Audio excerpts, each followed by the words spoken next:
یمن پر حبشیوں کے قبضے کے بعد اصحاب الفیل کا واقعہ پیش آیا۔ یمن کا حاکم عیسائی مذہب رکھتا تھا۔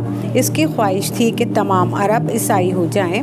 اس مقصد کے لیے اس نے یمن میں ایک کعبہ بنایا جس کا نام کعبہ نمانیہ رکھا گیا۔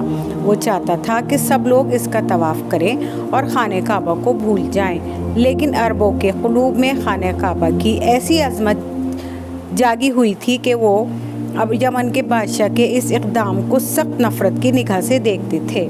کسی عرب نے بادشاہ کے کعبہ کو نجاست سے آلودہ کر دیا۔ بادشاہ جو اپنی اسکیم کے ناکام ہونے پر پہلے ہی بہت غصے میں تھا، اس واقعے سے چراغاں ہو گیا اور اس نے خانہ کعبہ کو مسمار کرنے اور اس کا وجود ہی ختم کرنے کا ارادہ کر لیا تاکہ پھر لوگ اس کو بھول جائیں اور کعبہ نمانیہ کی طرف مائل ہو جائیں۔ اس مقصد کو پورا کرنے کے لیے اس نے 40,000 کا زبردست لشکر تیار کیا، جس میں ہاتھیوں کی فوج بھی بہت تھی۔ یہ لشکر جب ملک عرب کی طرف چلا تو کسی میں اس کے مقابلے کی طاقت نہ تھی۔ مکہ کے لوگ اپنا مال دولت لے کر دوسرے علاقے یا پہاڑوں پر منتشر ہو گئے۔ عبد المطلب جو اس وقت مکہ کے سب سے بڑے سردار تھے، ان کے کچھ اونٹوں پر یمن کے بادشاہ کی فوج نے قبضہ کر لیا تو وہ یمن کے بادشاہ کے پاس پہنچے اور اپنے اونٹوں کی واپسی کا مطالبہ کیا۔ بادشاہ کو بڑا تعجب ہوا۔ وہ کہنے لگا، میں سمجھا تھا کہ آپ خانہ کعبہ کی فکر میں آئے ہیں۔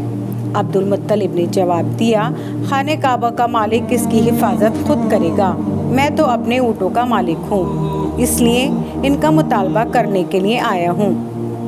یہ سن کر یمن کے بادشاہ نے ان کے اونٹوں کی واپسی کا حکم دیا اور عبد المطلب واپس آ گئے۔ بادشاہ نے ہاتھیوں کو آگے بڑھنے کا حکم دیا۔